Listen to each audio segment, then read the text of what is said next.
Let's understand the structure of brain in a very simple terms. ठीक है, अब देखो सबसे पहले ब्रेन को समझने के लिए सबसे पहले आप देखो तो यहाँ पे ब्रेन के ऊपर एक लेयर होती है, इसका नाम होता है क्रेनियम। अब अगर मैं और डिटेल में जाऊँ तो क्रेनियम के 3 पार्ट्स होते हैं, जिस पर हमें नहीं जाना है, उसे मीनिंजेस बोलते हैं। फिलहाल हम लोग यहाँ पे की बात करते हैं। ठीक है, सबसे पहले हम बात करते हैं इस वाले पार्ट की। इस वाले पार्ट को हम लोग बोलते हैं सेरिब्रम। ठीक है, सेरिब्रम जो होता है बहुत ज़्यादा इंपॉर्टेंट पार्ट है ब्रेन का। ठीक है, उसके बाद मिड ब्रेन है, ये भी इंपॉर्टेंट है। और फिर हाइपोथैलेमस है, पिट्यूटरी है, ये भी इंपॉर्टेंट है। सेरिबलम, पॉन्स मेड्यूला है ना, ये भी इंपॉर्टेंट है। क्रेनियम भी इंपॉर्टेंट है और सब कुछ इंपॉर्टेंट है। जो भी आपके ब्रेन के पार्ट्स हैं वो सारे ही इंपॉर्टेंट है। सबसे पहले आपको समझना पड़ेगा कि जो आपका ब्रेन होता है ना, ये बड़ी मस्त चीज़ है। इसको 3 तरीके से हमने डिवाइड किया। एक हमने डिवाइड किया है मिड ब्रेन में। ठीक है, मिड ब्रेन, फिर आपका हाइंड ब्रेन, ठीक है, फिर आपका फोर ब्रेन। अब देखो जो ये फोर ब्रेन वाली बात है ना, सबसे पहले इसी की बात कर लेते हैं। फोर ब्रेन में आपको सिर्फ एक पार्ट ध्यान रखना है, वो सेरिब्रम। सेरिब्रम के इंटरनल पार्ट पे ध्यान नहीं रखना है, आपको सिर्फ सेरिब्रम का ध्यान रखना है। अब ध्यान से देखो सेरिब्रम क्या होता है।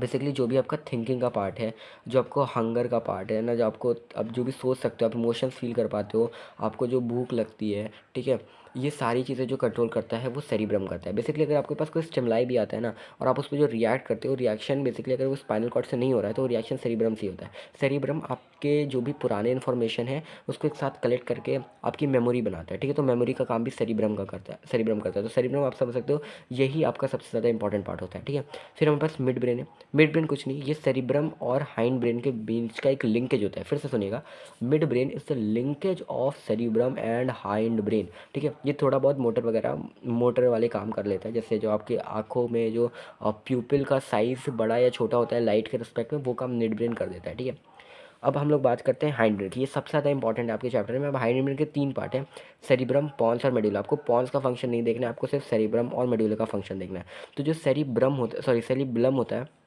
Sorry for the mistake, it is cerebellum. तो जो सेरिबेलम होता है ना, ये सेरिब्रम था और ये सेरिबेलम है। ठीक है, जो सेरिबेलम होता है ना, ये आपके जो भी पॉस्चर से रिलेटेड काम होता है, जैसे आपका चल, आप एक सीधे सीधे लाइन में चल पाते हो, बहुत लोग नहीं चल पाते, उनका सेरिबेलम ख़राब होता है ना। और आप देखोगे कि जब इंसान नशा कर लेता है, ठीक है, नशा कर लेता है तो सही से नहीं चल पाता। क्यों?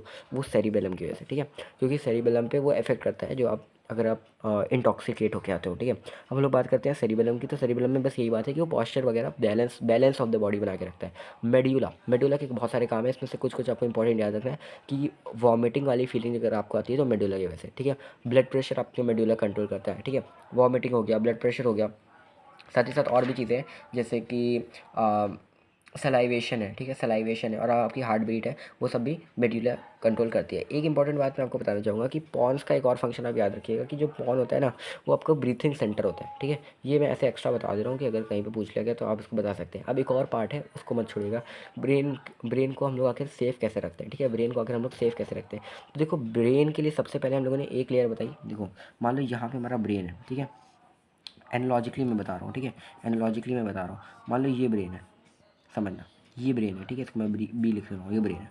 तो ब्रेन के ऊपर सबसे पहले तो एक लेयर होती है बड़ी सी। ठीक है, इस तरीके की एक लेयर होती है, इस तरीके की लेयर होती है, इसको हम लोग बोलते हैं क्रेनियम। ठीक है, क्रेनियम। अब ध्यान से रखना, अगर मैं इस क्रेनियम को और मैग्नीफाई करूँ, ठीक है, इस क्रेनियम को मैग्नीफाई करते हैं तो क्रेनियम जो होता है बोनी बॉक्स होता है। ठीक है, क्रेनियम बोनी बॉक्स होता है, तो क्रेनियम को मैं इधर बाहर लिख रहा हूँ, ये क्या है? बोनी बॉक्स।